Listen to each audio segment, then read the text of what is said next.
Hello, students. A very good morning to you all.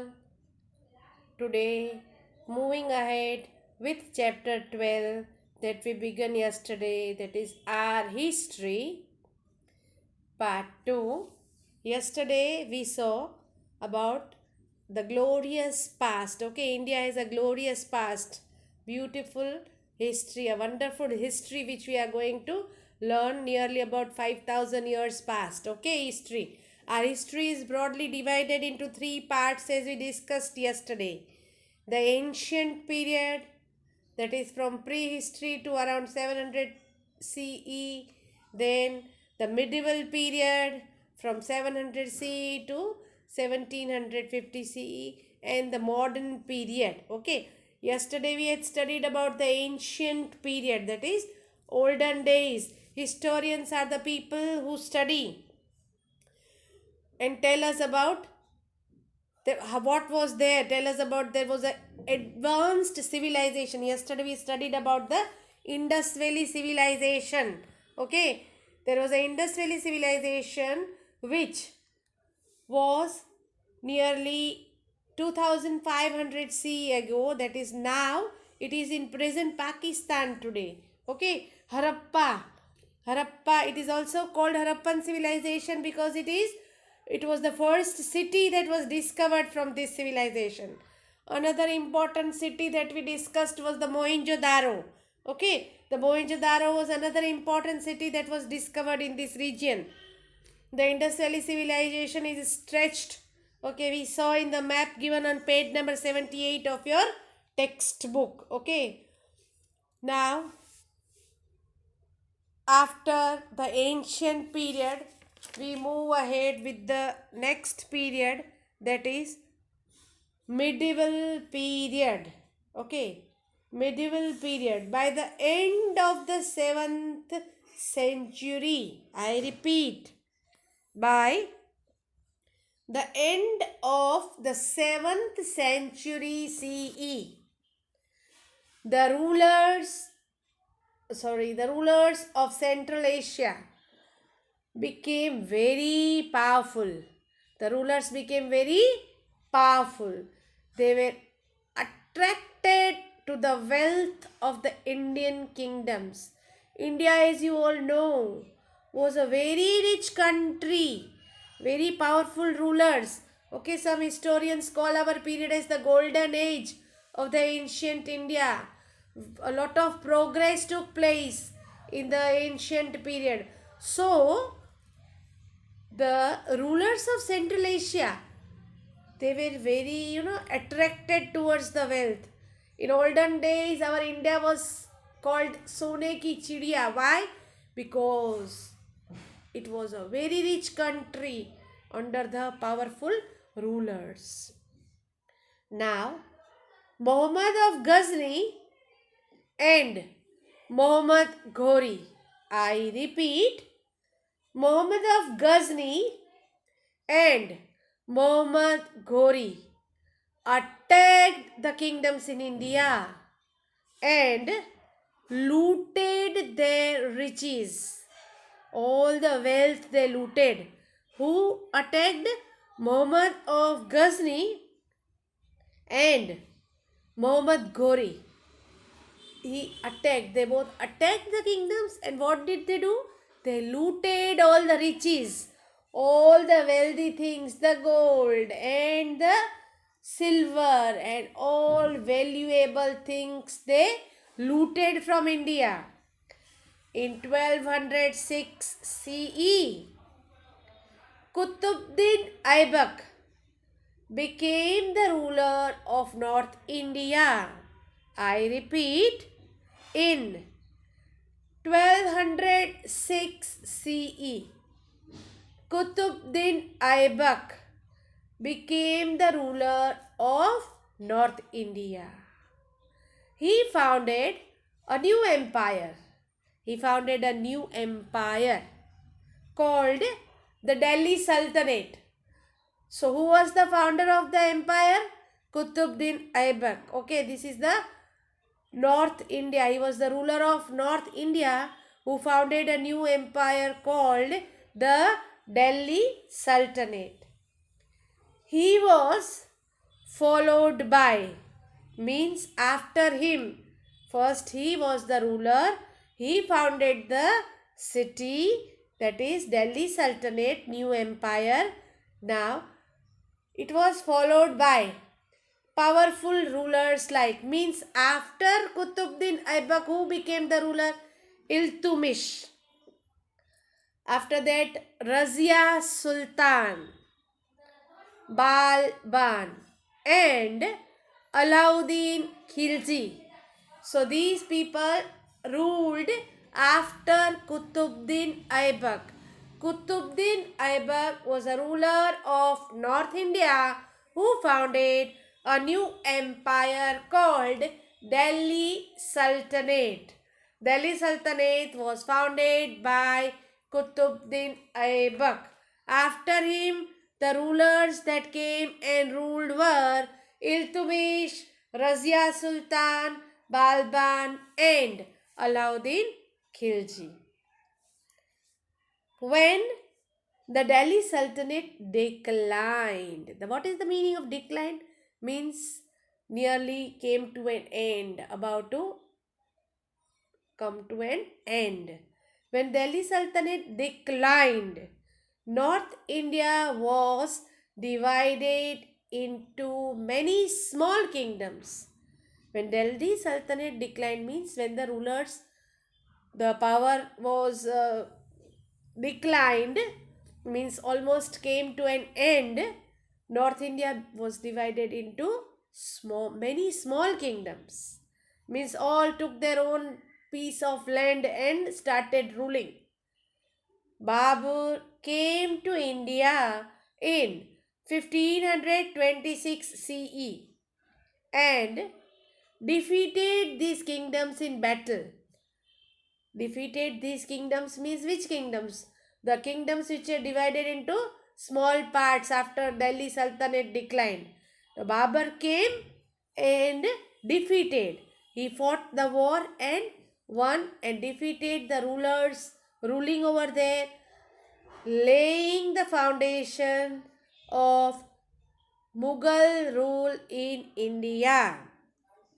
Babur attacked these places. The Delhi Sultanate, which was declined and small kingdoms were formed, he came, he fought the battle and he won the battle and he laid the foundation of the Mughal Empire. Okay, he was the founder of the Mughal rule in India after Babur. After Babur, his son Humayun became the Mughal emperor after Babur. He was the founder of the Mughal empire. Okay, and Qutbuddin Aibak was the founder of the new city, new empire, that is Delhi Sultanate. Certain things that you need to remember, children. Why I am putting a stress on few things?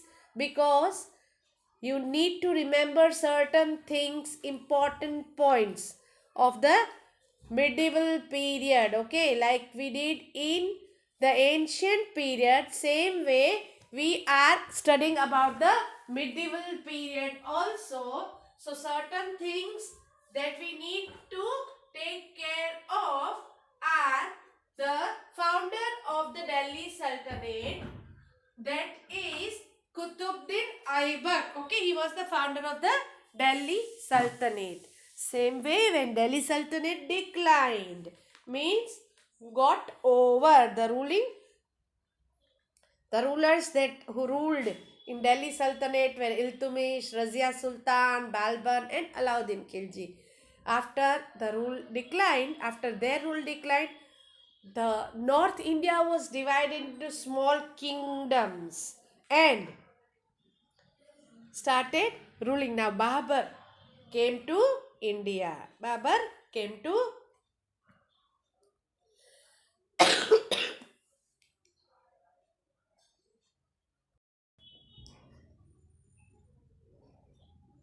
after Babur, his son Humayun became the Mughal emperor. He was succeeded by his son Akbar. in 1556 CE. Akbar was the greatest Mughal ruler. I repeat, Akbar was the greatest Mughal ruler. He conquered a number of kingdoms and brought the greater part of India under his control. Akbar was the greatest Mughal ruler. He conquered a number of kingdoms and brought the greater part of India under his control. Now, after Akbar came Jahangir.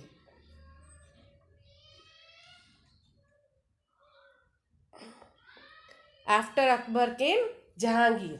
And then Shah Jahan. You all must have heard about the Shah Jahan. Okay, Shah Jahan was the famous, he has built the famous monument, the Taj Mahal at Agra. Okay, you must have learnt in GK also and in previous classes also. So after Akbar came Jahangir. And then Shah Jahan. One after the other, they were ruling the Mughal Empire. Shah Jahan built the famous monument. Shah Jahan built the famous monument, the Taj Mahal at Agra. He was succeeded by his son Aurangzeb. The last important ruler of the Mughal dynasty. So Aurangzeb was the last important ruler.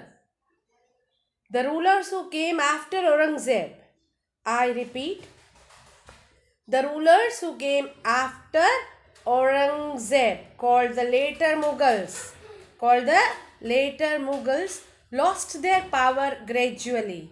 Means they were not that much powerful to rule the dynasty, okay, the Mughal rule. Around this time, in the 18th century CE, other rulers such as the Rajputs, the Marathas, the Sikhs, and the state of Mysore became powerful. Okay, after Aurangzeb was the last who came to rule. Okay, after that the rule gradually declined. Okay, around this time other rulers such as Rajputs, Marathas, Sikhs, and a state of Mysore became more powerful. Here the Mughal dynasty lost its power. Now here we see in the picture the last ruler, okay, the later Mughals, okay, he was the last Mughal ruler, okay, important ruler of the Mughal dynasty.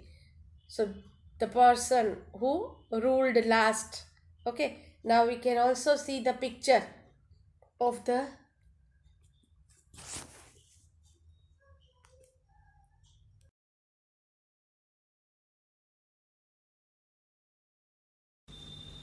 Have you ever thought that how people lived in the past? What was their food habit? What types of clothes they used to wear? Their houses were made of which material? Where do their children go to study? We can find the answer of all these by the study of history. History is the branch of social study that helps us to study about the past. When we will look closely at the word history, it contains another word, story. Therefore, history is the story of people who lived in earlier times. The story of the past, the history. History is the story of the past. It is made up of the events that occurred in the previous or ancient era. History helps us to know about the life of the people in the past, how the way of living changed from the past to the present.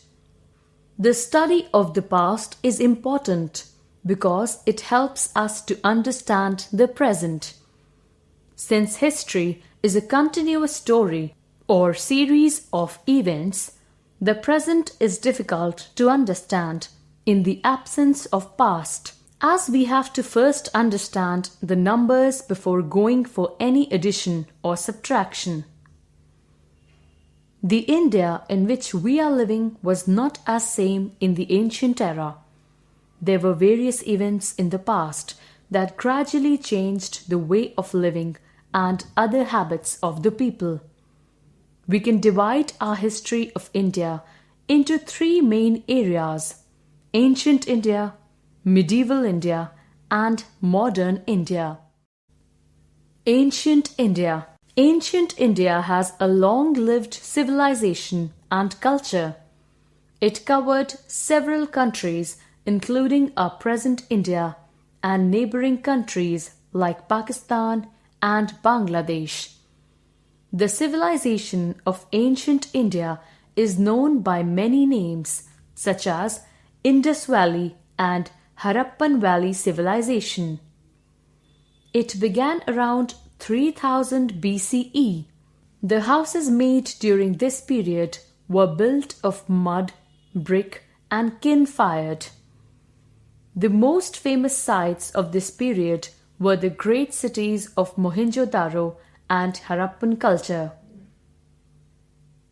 The people of Harappan civilization worshipped many gods and goddesses.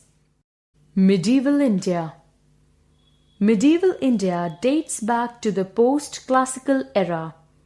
This is an important period in the history of India due to the development of art and culture.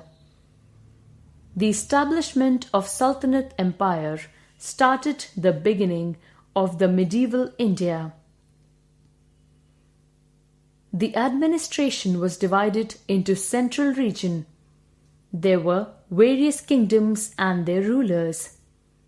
There was no proper way of justice.